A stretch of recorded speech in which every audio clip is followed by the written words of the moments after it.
महाभारताची गोष्ट म्हणजे योद्ध्यांच्या पराक्रमाची गाथा, बरोबर ना? पण तुम्हाला माहितीये का, ह्या महाकथेची खरी सूत्रधार म्हणजे द मास्टरमाइंड एक स्त्री होती. हो, आज आपण ओळख करून घेणार आहोत महाराणी सत्यवतीची, जिच्या एका निर्णयाने इतिहासाला एक वेगळंच वळण दिलं.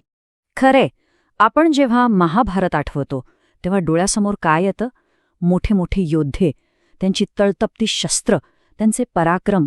पण या सगळ्याच्या मागे एक अशी शक्ती होती जी सहसा कोणाच्या नजरेत येत नाही, जी नेहमी पडद्याआड राहिली. चला तर मग आज त्याच अदृश्य शक्तीची गोष्ट जाणून घेऊया. तर ही अदृश्य शक्ती म्हणजे महाराणी सत्यवती. आज आपण पाहणार आहोत की तिने पडद्याआड राहून हस्तिनापूरची सगळी सूत्र कशी फिरवली. जरा विचार करा, जर सत्यवती नसती तर पितामह भीष्मांनी जी एवढी मोठी प्रतिज्ञा घेतली त्याला काहीच अर्थ उरला नसता.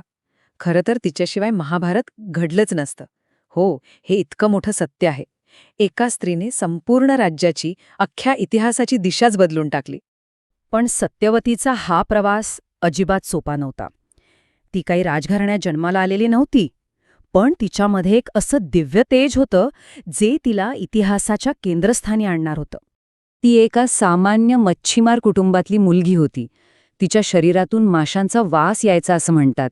पण मग तिची भेट झाली पराशर ऋषींशी आणि तिचं आयुष्य अक्षरशः बदलून गेलं. तिच्या शरीरातून येणारा तो वास नाहीसा झाला आणि तिला एक दिव्य तेज, एक वेगळीच ऑरा प्राप्त झाली. इतकंच नाही तर पुढे जाऊन ती साक्षात महर्षी वेदव्यासांची आई बनली. हो, सत्यवती आणि पराशर ऋषींच्या संबंधातून ज्या वेदव्यासांचा जन्म झाला त्यांनीच पुढे जाऊन महाभारत लिहिलं. म्हणजे विचार करा, या महाकथेची बीज, त्याची सुरुवातच सत्यवतीमुळे झाली होती. आता कथेला एक जबरदस्त नाट्यमय वळण मिळालं. हस्तिनापूरचे महाराज शांतनू सत्यवतीच्या प्रेमात पडले. पण इथेच तर खरी मेख होती. सत्यवतीच्या वडिलांनी त्यांच्यासमोर सिंहासनासाठी एक खूप मोठी अट ठेवली. अशी नेमकी काय अट होती ती? अशी कोणती मागणी होती ज्यामुळे एक राजा म्हणून नाही तर एक पिता म्हणून महाराज शांतनू अक्षरशः विचारात पडले? अट एकदम स्पष्ट होती, सरळ होती. हस्तिनापूरच्या सिंहासनाचा वारस देवव्रत म्हणजे भीष्म नसतील तर तो हक्क मिळेल फक्त सत्यवतीच्या पुत्राला.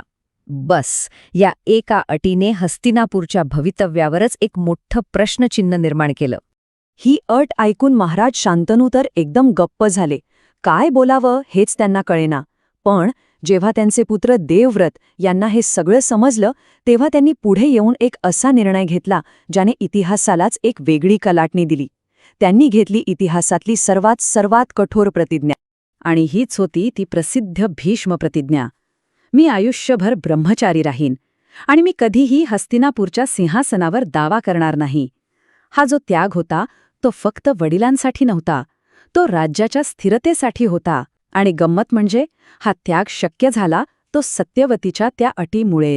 लग्नानंतर सत्यवती फक्त नावाची राणी राहिली नाही, तर ती त्या राज्याची, त्या वंशाची खरी रचनाकार बनली. कारण पती आणि दुर्दैवाने दोन्ही मुलांच्या मृत्यूनंतर राज्याची संपूर्ण जबाबदारी तिच्यावरच येऊन पडली. आणि अशा कठीण काळात सत्यवतीने जे निर्णय घेतले ते एका दुःखी आईचे भावनिक निर्णय नव्हते, अजिबात नाही. ते होते एका दूरदृष्टी असलेल्या राजमातेचे निर्णय, पूर्णपणे राजकीय आणि भविष्यकाळ पाहणारे. बघा, राजमाता म्हणून तिने आधी विचित्रवीर्याला राजा बनवलं, पण तो निस्संतान मरण पावला. आता वंश कसा टिकणार? तेव्हा वंश पुढे चालू ठेवण्यासाठी तिने आपलाच पुत्र वेदव्यास यांना बोलवून नियोग पद्धतीचा वापर केला. ही त्या काळातली एक सामाजिक प्रथा होती, हे लक्षात घ्यायला हवं. तिचा उद्देश एकच होता, राज्याला स्थिरता मिळावी आणि कुरुवंश पुढे चालू राहावा. आता सत्यवतीचे हे सगळे निर्णय पाहिल्यावर एक प्रश्न हमखास विचारला जातो की ती नक्की होती तरी कोण? एक स्वार्थी स्त्री की दूरदृष्टी असलेली एक कुशल राजकारणी? पहिला प्रश्न तर हाच आहे की आपल्या मुलांच्या भविष्यासाठी आणि सत्ता मिळवण्यासाठी एखादी अट घालणं चुकीचं आहे का? विचार करा, राजकारणात असे निर्णय तर नेहमीच घेतले जातात. मग सत्यवतीच्या बाबतीतच तो स्वार्थ कसा काय ठरतो? आणि यामुळेच दुसरा एक महत्त्वाचा प्रश्न उभा राहतो. जेव्हा एखादी स्त्री असे मोठे, कठोर आणि महत्त्वाकांक्षी निर्णय घेते तेव्हा समाज तिला लगेच स्वार्थी का म्हणायला लागतो? हा प्रश्न तेव्हा जेवढा महत्वाचा होता तेवढाच आजही आहे. आणि आता सर्वात महत्वाचा प्रश्न. जरा विचार करा.